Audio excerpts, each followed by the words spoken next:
Throw it down, big man.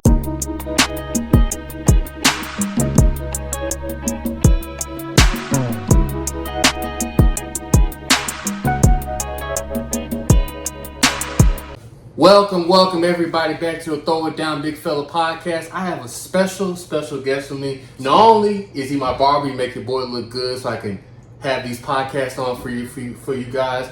He has so many jobs, and I brought him here today because I wanted him to explain just everything that he's done to get to the point where he is today. But ladies and gentlemen, without further ado, Mr. Bobby Barksdale. Bobby, thank you so much for coming onto the podcast. I appreciate that, Greg. Of course, you got a food truck festival coming up this Saturday. Why don't you talk about that?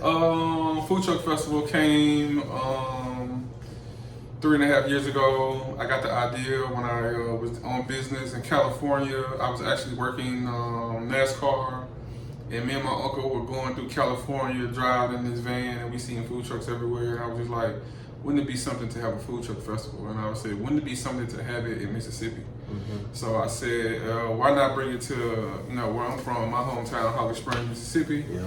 So I started it 3 years ago. What's that? 3 years ago from now, it's 2021. Mm-hmm. So in 2021, we did our first, I'm always the first weekend in June. So every first Saturday in June, we do a food truck festival. And I've just been doing it ever since. Me and my wife, I came home, told my wife about it, and she was just like, it's a great idea. She said, when you trying to have it? I said, this year. And I was like, okay.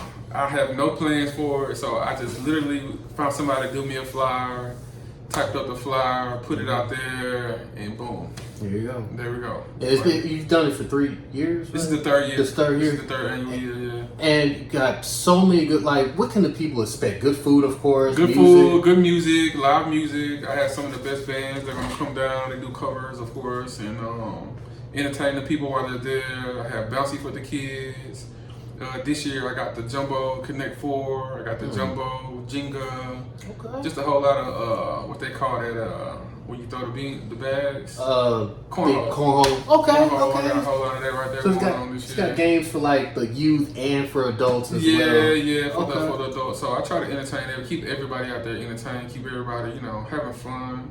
Really like a big old backyard party with food trucks, with live music, so kind of make it a thing. Okay, Liz. So, of course, I'll be there. Look, even if it's raining or not, because the weather is kind of saying it's going to rain. Yeah, hopefully it stalls me out. Look, I'll still be there. Me and my lovely wife will be there. Other people will be there. So y'all check out my boys' food truck festival coming at Holly Springs, Mississippi. I want to say about Holly Springs. I did the conference that you did, was it Voice? I'm sorry. Back in March or April. It was March Madness. Boys for something. You put me on the spot with that one. I'm trying to. But the conference. It was like a conference. It's like a mentoring the youth men, youth men type of thing. The men's conference. The men's workshop. Mending Men Workshop. That's what it was. Mending Men Workshop. Men's Workshop. Yeah. So I was there. I shot it. You were on TV and all. Just talk about that experience mentoring young men. Is that one of your passions? Yes, that's a passion for me. Young men, young people are my passion for sure. Me being from that community where I held that conference at a workshop, I'm kind of gravitated toward there because it's needed. So I kind of try to find the need, and I try to meet the need to where it is down there. It's something that's needed, and that's something that I plan on doing. The ultimate thing is to just run that type of organization for kids, give them opportunities, present it to them, show them, that, you can be black and you can do these type of things. Because they ain't never seen that type of stuff down there like that. So it was foreign to them to see any of that, to see the news come out and talk. They ain't never seen the news come out and talk to them. Not about nothing good. Right, because there's always something. Yeah, it's always something. So the thing is just to shed that positive light on, us as black men. I think that's huge to be an example. And I feel like, I may not be the best one for everybody, but I feel like, to be a good example for the people that's paying attention, right. Every young man needs that, for sure. Yeah, every young man needs that, for sure. So, Holly Springs, let's talk about Holly Springs. You're from there. Let's just talk about what it's like. Is it grit and grind type of thing? What was it like, boy, I'm talking about get it out the mud, Holly Springs. You know what I'm talking about? I grew up in an apartment there, a place called Southern Village. Okay. It's kind of rough growing up back there. Not too bad, but it wasn't the roughest neighborhood in Holly Springs, but it was rough back in the day. Moved from there. My parents bought a house. Man, growing up single parent home. My dad went to prison when I was 15, so. Man, you know, having to overcome those obstacles, they're difficult. First generation college kid. My dad got 6 kids. I'm the only one that finished 4-year school. Wow. So it's tough, you know. Yeah. You mentioned that earlier to me today about the Ole Miss thing. Talk about that. So you were Ole Miss. You they put you on No Voice Community College. Okay. No Voice Community College first. I played football there. 2 years of football there. Then I went to a college called Miles College in Fairfield, Alabama. I did a year there, won a ring, left there because I was injured and they still wanted me to play. So I was like, nah, I'm finna leave. So I left there, went to Ole Miss. My wife, who's my wife now, she's my girlfriend back then, went to school there. So I was like, I'm finna come to Ole Miss and finish out. You know, I should have went to Ole Miss from the jump, right after Northwest. But I was trying to play ball, chasing that dream, and went down there. Party Central. Yeah. Central. I've heard some stories about Ole Miss. Man, listen, believe them? I believe them. It's something going on every night. So it's one of those things to where when you coming from a small town, you coming from something small, and I went from an HBCU to a PWI. So it was just like mind blowing to me. Yeah, so you were like a whole new world. What I'm talking about. 180. Yeah, 180. 180. From where Fairfield, you probably had, you know, the regular college night, Thursday night. Yeah. But on at Ole Miss, there's something going on every night. You got the square there, you got the library, you got clubs going on, you got the rich and privileged having something that they're Who's your coach at Ole Miss? It was Houston Nutt. Houston Nutt. Houston Nutt, then infamous Houston Nutt. Houston Nutt, and then Houston got put out of there, and then it was Hugh Freeze. I was there when the Kandichi boys were there. Ooh. Like, I didn't get to play with them or anything, but you know. Shout out to the Kandichi brothers. Yeah, shout out to them. The other one that flew out. The one was. Yeah, I think that was Robert. I think that was Robert. Yeah. What was he on? I don't know. What was he? I heard the story. He just getting flew out of it. It was in Atlanta too. So yeah, I guess I think it was for the bowl game. They had a bowl game there. The Peach Bowl. I ain't knocking them. I ain't knocking them boys. Let me tell you something. If you are an athlete at any school in Mississippi, you're a rock star. So those guys were living rock star lifestyles. Parties, like you said, parties. You hear me? Yeah, I hear you. Yeah, I'm talking about, bro. He was like, I want to go to a party at Ole Miss so bad. Because I hear stories about how Ole Miss, they don't party. They stop at 7 a.m., 8 a.m. Like, it starts at 10 p.m. I've been to those. I ain't gonna give no names, but like one of my friends was going off. He was leaving Ole Miss and going to another school. So his going away party, he like bought this, I would say club or bar out. It had 3 bars, one at the top, one at the bottom, one at the back. That went into the alley. Right? He bought all 3 bars out. Bought a roll of tickets. Wow. Like the roll of tickets that you buy, so like they had the numbers on them. Bought a roll of tickets, tore off tickets for everybody and told us to go. Everything was on him. And the party didn't stop until the sun came up. And that's no exaggeration. That's no exaggeration. I'm talking about an amazing time. Right. There, I got stories for days at Ole Miss. Okay. So of course you were the probation, so you had to write a letter. I had to write a letter because I was on academic probation. I had a 1.9 GPA.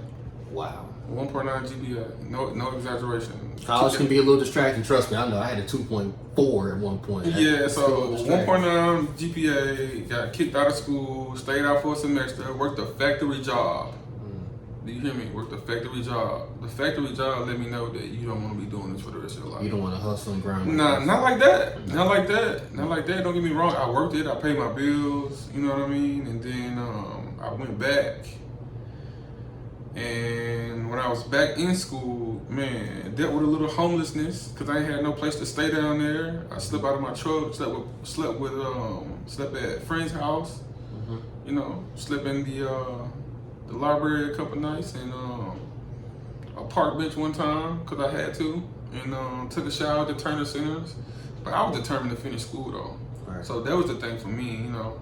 Yeah, it was a struggle, but I had to get that done. That was one of them things that I just had to complete college. So, man, And in the midst of me finishing school, man, married my girlfriend at the time. We was broke up when I was going through all that, kicked out of school stuff though. And married her. And when I got back in school, I maintained a 3.0 GPA. Yeah, for the rest of those semesters. I think I was there 2 more semesters after that. I think I had like 2 more semesters to go. I think I maintained a 3.0 GPA for both of those semesters. It wasn't that I couldn't do it. Yeah. It was just that I was, BS. The hustle and motivation. Yeah, then I came from, like my parents wanted me to go to school, but they wasn't like, you're going to school. Right. So, so when I went to them about what should I do, they really didn't know because they ain't never been to school before. They had never been to school, but they ain't never did nothing crazy like that. Right. They went to work. My parents were a product of the baby boomers. So, I understand. Yeah, it was crazy. Everybody's story to get to where they are, it takes a little turbulence, a lot of ups and downs. I worked 3 jobs when I got back in school too, Greg. I'm talking. I worked for Pizza Hut, I worked for the City of Oxford, and I rolled donuts at Shipley Donuts down there. Did you ever sleep? Man. Did you ever get to sleep? Yeah, I did. But when I could, man, I remember going to class with flour and powdered sugar on me every day. Coming there smelling like donuts. Bring something for the teacher every once in a while. That helps. It helps. You know what I mean? Yeah. So just for them to know, like, you really care about it. Just you needed some more extra time. You know what I mean? Yes. Like, I needed an extra push. And everybody needs that extra push in life to just give what they need to go. I think that was the push for me to not only finish school, but for me to see that, man, anything is possible when you really put your mind to it. Because I really put my mind to finishing school down there. Yeah. You know what I mean? So you did. From the PWI perspective, being the first kid to graduate, out of my dad's kids and my mom's kids from a 4-year institution, man, it was a big push for me. Yeah. So after you graduated Ole Miss, the jobs that led up, like, so you worked for the DA? I worked for the DA in Memphis. Okay. In Memphis, Amy Wilder. What was that experience like? In the beginning, great. I went in as a closed files clerk. I ended up leaving there as a victim witness coordinator. So what I do is that I interact with every victim through my division of court. And I work criminal court, not misdemeanors. So pretty much the felonies. So if you were a victim or a witness on the case, you pretty much came. If you were in my division of court, you pretty much came through me. Okay. Yes, sir. I see some very interesting things there in the city of Memphis. There was some crazy people. There was some crazy people. I look at it I'm video and tape. Yeah, so you get there on the crime scene and you kind of like wonder how everything played out. The next morning when it got to my desk, I got to read through the whole file. The whole affidavit. Read through it. Wow. You know what I mean? Up until any evidence or any discovery was put into that file, I pretty much read through the whole thing. Every witness I made phone calls to, sent letters to, interacted there. Did you enjoy it? The job I did, but not the people that I work with. Like, not all of them. You always have that one person. That one couple people. Man, they give you a hard time. They give you a hard time, but I think because I was so good at my job. Right. You know what I mean? I'm not gonna shy away from that. I think I was excellent at my job. You want to be the best. You always want to stand out. Man, listen. When it comes to dealing with those victims and those witnesses, I think I was the best at it. One of prior to the people of color that were there before me. Not saying that the white people didn't do a good job, but 90% of the victims that you see come through there are black. Right. You know what I mean? There's a percentage of the other people that you deal with, the white people that you deal with, Mexicans and stuff like that. But 90% of these people look just like me, and they're emotional. You know what I mean? You gotta learn how to deal with that. They don't know how to deal with their own emotions. So, I dealt with those. I dealt with us. Yeah. Man, I'm talking about to the T. Whether if it's on the phone, whether if it's in person, it's crazy. Crazy. One of the things that I had to deal with, and this is my fondest memory there, is dealing with this lady that actually worked in 201 Poplar and getting her justice. And the other one was when this kid got murdered. Like, I'm talking about in broad daylight. Over a basketball game. His best friend witnessed him. Get killed. Oh. Yeah, they wild. They wild. So yeah. The DA office. From the DA, I've always cut hair. So how I survived in college, without a job, was my clippers. Like, there's a God-given gift. Like, I've always been able to cut hair. So it was like college that you started cutting hair. College let me know that I can make a living off of it, because when I got those 3 jobs that I had, the donut shop, Pizza Hut, and for the city of Oxford, I got fired from all those jobs. I didn't walk away, and they fired me from every last one of those jobs. So I was just like, what else can I do? God has something else for Man, listen, and the only thing I had was a pair of clippers. And it got you to where you are. Man, listen, $10 haircuts. $10 to get you right. Mm-hmm. In Oxford, Mississippi. When you was at Miles, it was $5. Okay. $5 to get you right at Miles. But of course, times change. Times like change. It used to be $10, like you said. Now it's 40. Yeah, I get it. 30, 40 years. So the thing is, it's just like, so in Oxford, $10 get you right. Okay. Yeah. Okay. All day. So anything else you want to promote for your brand? Because I know we were talking about getting your brand. Because like you said, this is a very good. You've done some of the stuff. You was at the Kentucky Derby. Kentucky Derby. I'm so jealous of you, but I've always wanted to go to Kentucky. Kentucky Derby is an experience. I went there as a vendor. I didn't really get to enjoy it. Okay. So I went there as a vendor, and I worked it. But being there in that atmosphere, man, it's one of those things to where, you know, you want to get there one day. Yeah. Yeah, you know. Big time. Man, and then, so the big time part about me is that I got to work Millionaires Row. Mm-hmm. And that's not no typical thing. Like, you up in the bleachers with glasses, and they have booths up there with 6 to 8 chairs in each booth, and you talk about millionaires. So Aaron Rodgers was there this year. Devontae Adams, Emmitt Smith goes yearly. So, and who else was there? Kurt Herbstreit, guy that does College Game Day. He was there.